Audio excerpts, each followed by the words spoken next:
What's up, everyone? Welcome back to the recap. Before we dive into the chaos, make sure to hit that subscribe button so you don't miss a single chapter of this journey. The scene picks up right where we left off, with the atmosphere thick with tension. Jiang Shaoqian, clutching Su Chen's jacket, begins screaming at the top of her lungs, "Su Chen, let go! What are you doing? Someone save me! It's murder!" Su Chen doesn't hesitate. With a swift movement, he delivers a sharp slap that sends her spiraling to the floor. His hand remains locked around Wang Haoyu's throat, a terrifying smile spreading across his face. "Don't worry," he whispers, his voice dripping with malice. "You won't die too quickly." He finally tosses the gasping scumbag aside, leaving him coughing and desperate for air. Jiang rushes to her secret lover's side, but her arrogance hasn't faded. She glares at Su Chen and snaps, "Kneel down and apologize right now. Otherwise, you can forget about marrying me in this lifetime." Su Chen simply turns his gaze toward them, cold, empty, and devoid of any human emotion.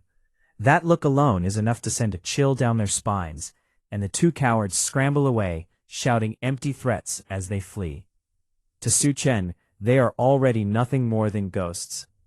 Su Chen moves on to the real estate office, where manager Lu is practically drooling. The manager thinks to himself, "What a fool. This house is worth over $1 million, and he's giving it away for $700,000. I'll make a fortune on the flip." Su Chen agrees to the deal on one condition: full payment, in cash, immediately.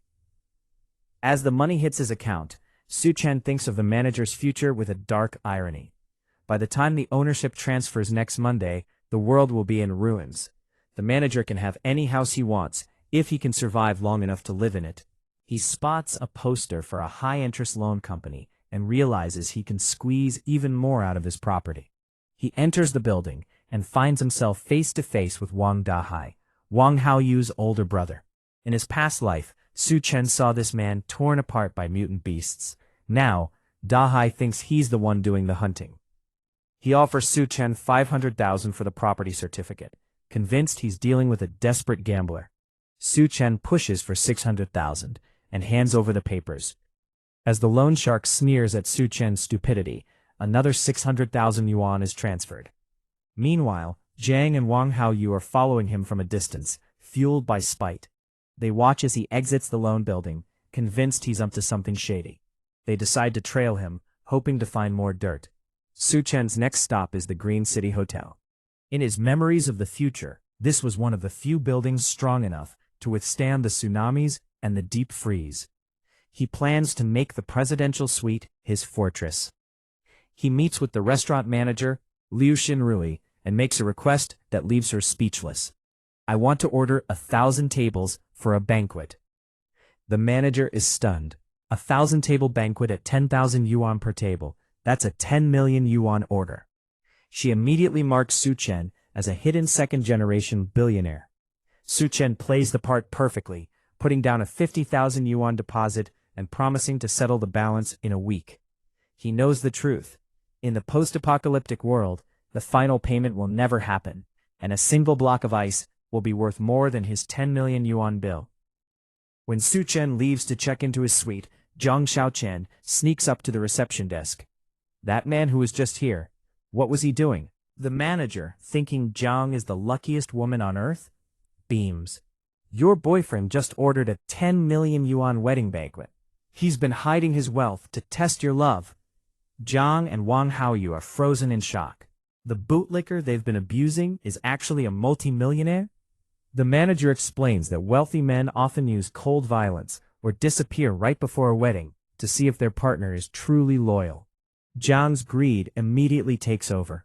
She imagines a life of luxury and decides she needs to take the initiative to win back her golden goose. She has no idea that the wedding Su Chen is preparing for is actually a funeral for the world as they know it. Back in his room, Su Chen crunches the numbers. Between the house sale, the high-interest loans, and the massive banquet deposit, he's liquidated everything, but the apocalypse requires even more.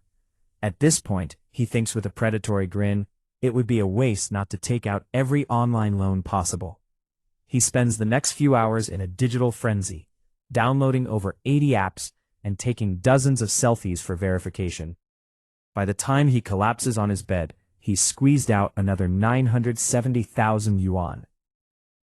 But rest is a luxury he can't afford. There are essentials that supermarkets don't carry, things that will decide if he lives or dies when the world swings from extreme heat to a localized ice age. He picks up the phone and starts ordering supplies, 2,000 tons of smokeless coal, and a massive order of ice blocks. As he hits the streets to finalize the deals, he's intercepted by Li Na, Jiang Shaoqian's best friend, who spent the last life backstabbing everyone she knew. She tries to play the peacemaker, claiming Jiang was just testing him because she was sad. Jiang herself appears, faking a fragile, worried expression and grabbing his hand. "Su Chen, can you walk with me? I'm not feeling well. I'm sorry for yesterday." Su Chen doesn't even blink. He shakes her off, telling her he has work to do, and jumps into a taxi. Infuriated by his arrogance, the two girls hail another cab and tail him, convinced this is all part of a final test to prove his wealth. They follow him to an ice factory, where Su Chen is shaking hands with a manager. He orders 2,000 tons of edible ice to be delivered in 3 days, a cool 800,000 yuan deal. When the manager asks what on earth he needs that much ice for, Su Chen casually lies, "I'm donating it to charity in Alishan," before stepping back into his cab. Jiang and Lina corner the manager the second Su Chen leaves. When they hear the 800,000 yuan figure, their jaws hit the floor. "He's spending nearly $1 million on ice?" They gasp. To them, it's the ultimate confirmation. Su Chen isn't just rich, he's a super rich second-generation heir playing a game of philanthropy.